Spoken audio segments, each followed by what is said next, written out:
Just another routine mission. Why do they always say that before a mission? Of course it's routine. You haven't done anything yet. It's everything that happens along the way. The choices you make, the paths you choose, that turn the routine into anything but. Of course, that's how it started. A routine mission, answering a distress call. And look where that got me. We were testing out the Normandy, Captain Anderson's new ship, when the distress call came in. An Alliance patrol on Eden Prime had been attacked. They'd seen something they couldn't explain. And whatever it was massive. I hit the ground with my lieutenant, Caden Olenko. A good kid, loyal, by the book, with a talent for biotics. We came across the lone survivor of the patrol, Gunnery Chief Ashley Williams. A soldier to the core. Tough, disciplined, ready to take on whatever came her way. Ashley joined up with us and took us to the spot where she lost her squad. That's when we saw it. The ship. Like nothing I'd ever seen. It was massive, scorching the colony and everything around it as it blasted away. We followed the path of destruction to an artifact, a beacon left by a long-dead race called the Protheans. The colony had dug it up, and whoever attacked them had tried to take it. Chief Williams made the mistake of getting too close. It hit her with some type of energy. I grabbed her and threw her out of the way. That's when it hit me. Hard. Every muscle in my body went rigid. I couldn't move, could barely breathe. Everything went black. And then I saw something. A vision. Dream. A nightmare. By the time I woke up, we were halfway to the Citadel on our way to meet the Council. I was expected to explain what I'd seen. Anderson came along. So did Adina, our political representative on the Citadel. With those two heavyweights, it seemed reasonable we could persuade the Council that the ship we'd seen was a potential threat, as was the individual behind the attacks. The main suspect for the Eden Prime massacre was a Turian Spectre named Saren. He'd been seen by one of the survivors from the colony at Eden Prime, and there was some evidence to suggest that the ship was connected to Saren. But even Adina's pointed accusations weren't enough to convince the Council. They just couldn't believe one of their chosen elite Spectres could be guilty of something like that. They needed proof, which meant I needed proof. Fortunately, I wasn't alone in my search. Garrus, another Turian, wanted to help. A top agent for Citadel Security. Despite orders from his superiors that he shouldn't get involved, he told me he was suspicious of Saren, and he had some useful leads. More importantly, he was willing to share them. That led me to Rex, the biggest, nastiest-looking Krogan bounty hunter I'd ever seen. He turned out to be more than just a brute. It was his intel that led to a fugitive with incriminating evidence on Saren. The fugitive turned out to be an energetic little Quarian named Tali. A tech expert with a knack for hacking, she'd procured some information on Saren. Evidence that proved Saren was dirty. Tali's evidence proved that Saren was responsible for the massacre on Eden Prime, and that the immense warship we'd spotted was in fact Saren's flagship. But it went much further. Saren was trying to find a way to bring back a race of sentient machines from dark space. Machines allegedly responsible for cleansing the galaxy of all organic life. These Reapers were blamed for wiping out all life 50,000 years ago, including the Protheans, then disappearing back through the mass relays to dark space, leaving no trace they'd ever been.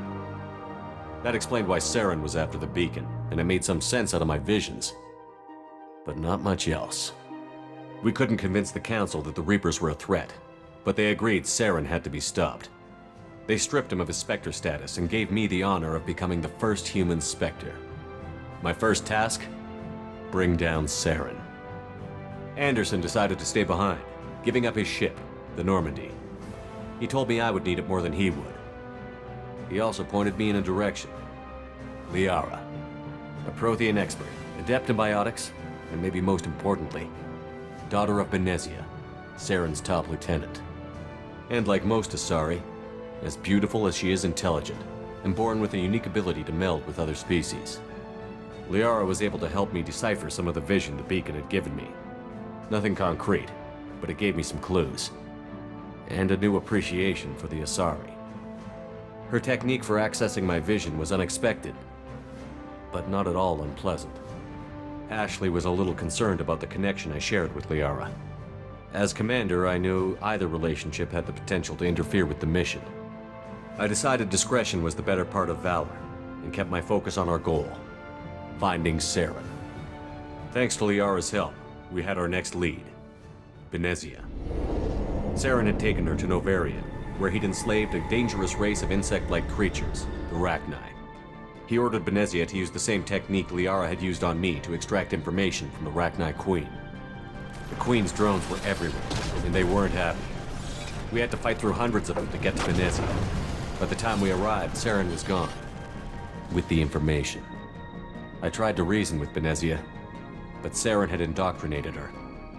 He had somehow acquired the ability to control people's actions and wills. Benezia wouldn't surrender, and Liara was forced to watch her mother die in her arms. And I was left with an angry, dangerous Rachni Queen to deal with. She claimed her drones would do no harm if I released her.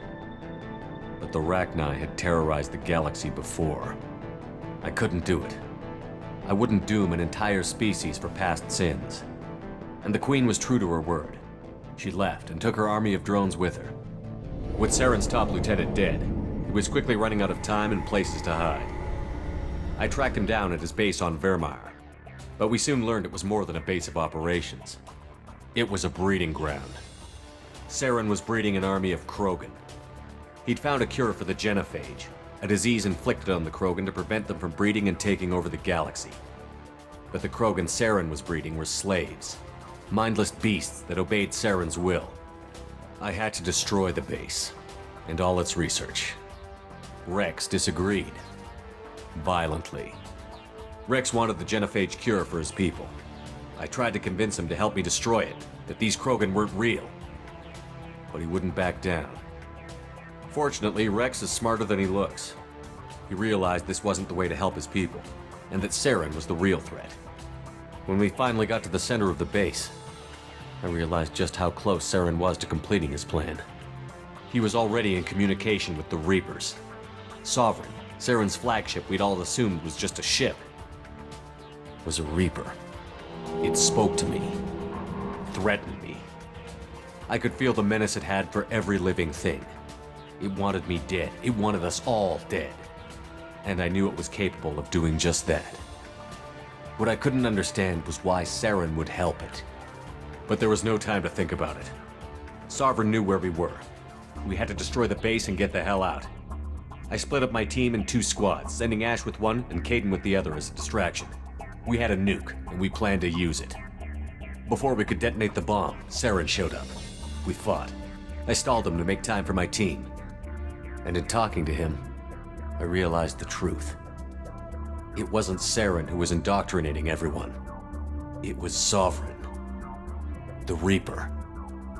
And Saren was in deeper than all of them. He tried to convince me he was still in control. Said he found a way to reduce the Reaper's influence, but he was kidding himself. Or believing the lies Sovereign was telling him. Before I could convince him to stop, he ran, leaving me just seconds to extract my squad mates. I tried, but I wasn't fast enough. I could only save one of them. Ash was a good friend and a great soldier, but I had to choose, and I chose Caden. That was the last time Saren would slip away from me. I knew then, the next time we met, one of us would die. With my team mostly intact, we chased Saren and his army to Ilos, a long-lost planet that had once belonged to the Protheans. As we prepared for what we knew would be a desperate fight, I spoke to my crew. We were just one ship, against Saren's growing army. I assured them all that despite the odds, we could defeat him. I'd never tell anyone, but I had my doubts. Leaving Ashley behind had hardened my resolve, but revealed a soft spot in my defenses. How many more friends and allies would I be willing to sacrifice in order to stop Saren? We arrived on Ilos, close behind Saren. Once on the planet, we discovered a Prothean databank that helped me put the final pieces of my vision together. The Reapers had come 50,000 years ago, and every 50,000 years before that, each time purging the galaxy of life. The Protheans had fought and died, like every species before them. But a few survived long enough to leave a parting gift. The Protheans had discovered that the Citadel was the key to controlling the mass relays. By sabotaging the Citadel, they found a way to close the relays to dark space, slowing the Reapers' return, giving us the time we needed to find a solution to stop the Reapers once and for all. Saren knew this. He was leading his army to take control of the Citadel and re-establish the relays to dark space, bringing the waiting Reapers here to destroy us all. We followed him to the Citadel. It was intact, but heavily damaged. He had caught the Council fleets by surprise, and they were only now regrouping. And with Sovereign as his flagship, there was little hope the fleets could counterattack with enough strength to take back the Citadel. But Saren was done running, and I was done chasing him. As the Alliance and Citadel fleets battled Saren's army outside, I cornered the Turian bastard in the Citadel tower and confronted him. He died believing that the Reapers would save him. As I fought to regain control of the Citadel, the Council's flagship, the Destiny Ascension, fell under attack. Despite Saren's death, Sovereign and Saren's army continued to fight. The Council was aboard the Destiny Ascension, and they were requesting assistance. But I knew in order to help them, I would have to put our Human Alliance fleet in jeopardy. The Council had to be saved. They represented the hearts and minds of the galactic community. Without them, the fleets would be in disarray. Even with the Citadel back in my control, Saren defeated, and the Normandy leading the combined galactic fleet, the battle against Sovereign, a single Reaper, was relentless. It took the combined fleets of humanity and the other races, but in the end, Sovereign fell. But the costs were immense. While humanity's efforts in the war earned us our first seat on the Council, it was a hollow victory. The Reapers were still out there. I knew the fight was far from over, but as the one who'd led the fight against Saren, I was given new responsibilities. The choice of humanity's first counselor was left for me to decide. On the one hand, Udina, the lifetime politician. Ruthless and ambitious, he would easily navigate the political landmines that would soon be put in front of him. The other choice, Captain Anderson, the career soldier. Tough but fair, but a friend, and someone I could trust. Both great leaders in their own right. Anderson didn't want the job, which was a sure sign he'd be perfect for it. No ambition to get in the way. The war was over. The threat had passed. In time, the Council would rebuild itself. The Citadel could be repaired. Even the pain of lost friends would fade. But none of that mattered if the Reapers were still out there. And if they were all as powerful as Sovereign, we had to find a way to stop them. I had to find a way. I gathered my crew, took my ship, and went in search of answers. Officially, the Council would only say I was assigned to cleanup duty, rooting out any remnants of Saren's army. Just another routine mission.